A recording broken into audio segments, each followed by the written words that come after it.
From the studios of Books in Motion, this is Michael Bowen, reading Stealer of Horses, Book 3 in the High Country Mystery Series by Loretta Jackson and Vicki Britton.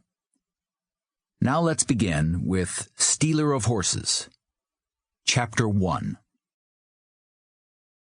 Jeff McQuede glanced from the rows of paintings, all by Black Mountain artists, to the owner of the gallery.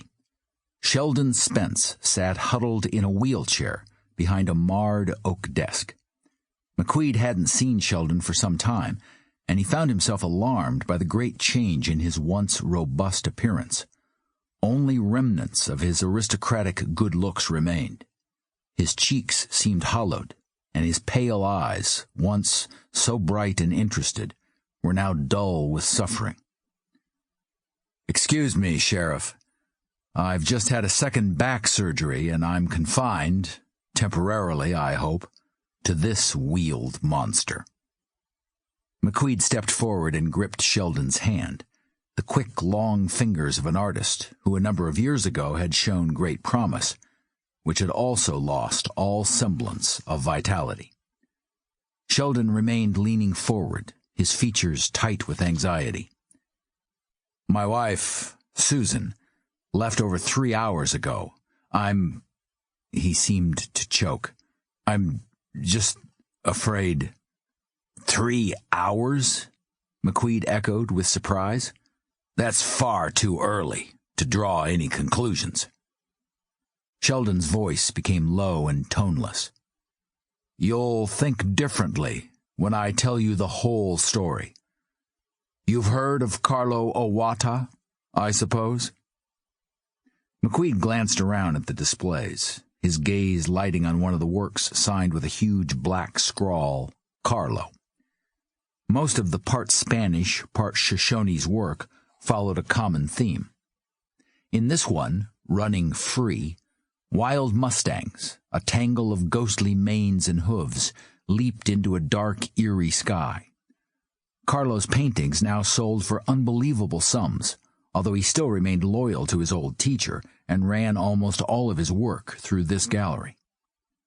Sheldon handed a fancy postcard to McQuede with a full-color image of another Carlo painting, saying, "This morning I finalized a deal for his latest creation." Beneath the photograph, the title of the work, Stealer of Horses, was embossed in scarlet. In Native American culture, this signified a thief who robs that which is of great value. This masterpiece, even though McQuede hadn't seen it on canvas, was even more fascinating than the one for sale in the gallery. The gleaming body of a half-naked Shoshone crouched low, arms propelled forward, as if trying to escape. Behind him floated images of dark horses, surreal and charged with emotion, crisscrossed with shades of crimson and cobalt blue. The work seemed a grand mixture of Remington and Picasso. "I sold it to Sammy Rattone." "To Rattone?" McQuede repeated with disbelief. "I thought you didn't deal with him anymore." "Sammy was so insistent. But after that bad check he gave me, the one it took me a year to collect, I demanded that he bring me cash in hand."